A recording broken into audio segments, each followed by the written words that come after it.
Today's question is 9 divided by 3 in brackets 1 plus 2. Let's solve it. 9 divided by 3, that's 3. If we remove the brackets, then it's into, and 1 plus 2 is 3. Then we write 3 times 3, which is 9.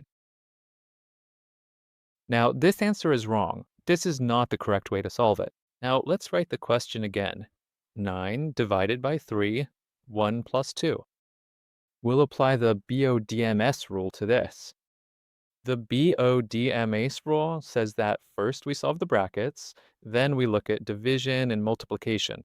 If we check division and multiplication from left to right, let's rewrite it here.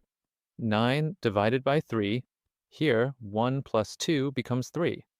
Whenever we remove the brackets, we'll write multiplication there. So now it becomes 9 divided by 3 into 3.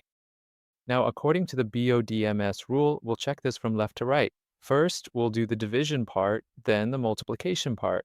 So 9 divided by 3 into 3. 9 divided by 3 is 3. Then we'll solve further. 3 times 3. That will be 9. And that's the correct answer.